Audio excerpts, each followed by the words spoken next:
12 News Eye on Agriculture with Britton Rucker.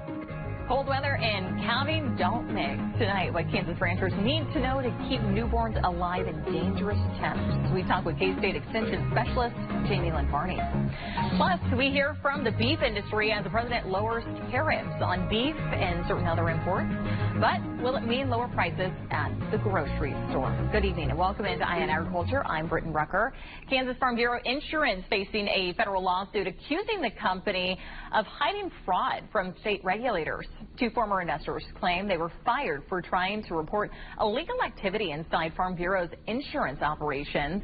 The lawsuit accuses Farm Bureau of obstruction of justice and covering up fraud committed by agents across several states, including here in Kansas, Iowa, Nebraska, and Utah. China is ramping up its U.S. soybean buys, locking in at least 14 cargoes this week and its biggest single-day purchase since January. Reuters reporting the move follows recent talks between the USDA officials and President Xi Jinping and signals new momentum in ag trade. Traders say China is paying well above Brazilian premiums, calling the move more political than economical. And while China's renewed soybean buy is boosting optimism, the picture very different for U.S. sorghum this year. A new report shows sorghum exports plunged nearly 80% in 2025, driven by China's sharp pullback during the ongoing tariff dispute.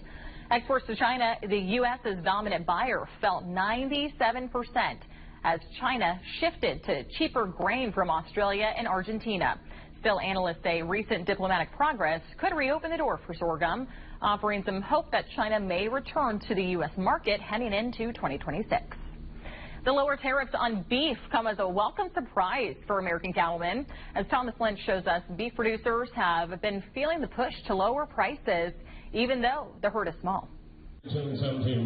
Supply is low and our demand is high. Iowa Cattlemen's Association CEO Brian Whaley says that the low supply and high demand could stick around, even with tariffs being removed. Because of that supply and demand issue and the length of time it does take to grow the cow herd, and does take to get a calf to the consumer, we are potentially going to see some elevated prices, beef prices, potentially 2 years for sure. And maybe even longer. Even with the national shakeups, local providers aren't as concerned.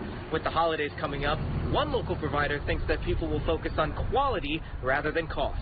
I think once you experience the product, it kind of changes your purchasing patterns. Wichita Wagyu owner Clay Hobright says they are not worried about the price of beef products going down in the national market because they know the product they offer. Our biggest complaint that we have is that we've kind of ruined their experience with food at other places. Hobright says that with the cost going up everywhere, it has incentivized people to try their local beef, and that once you try it, you won't go back to the cheaper alternative. I think a lot of people want to support local, and once you find out that the actual local farm is in control of how that animal is raised and processed, it makes a big difference on the flavor side. He also says that they are at an advantage not having to respond to market pressures like tariffs for their costs. The pricing that we put onto our products are based on what we pay.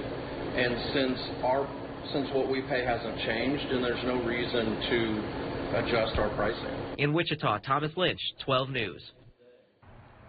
Supply and demand not the only issues cattle ranchers have to face. A growing cattle health threat have ranchers pushing for federal action. RCAF USA urging the FDA to grant emergency approval for a drug to treat the illness spread by the invasive Asian longhorn tick, a disease with no approved treatment in the United States. The illness entered the country back in 2017 and has since moved across the East Coast, the South, and parts of the Midwest. Producers say they're losing animals with no way to treat infected cattle. This vaccine already widely used in Africa, Asia, and the Middle East. Listening to the bees humming and watching them, it's really something special to see. Bees, veterinarians, and a brand new way to protect our food supply. Why CSU is training students in the middle of a swarm after break.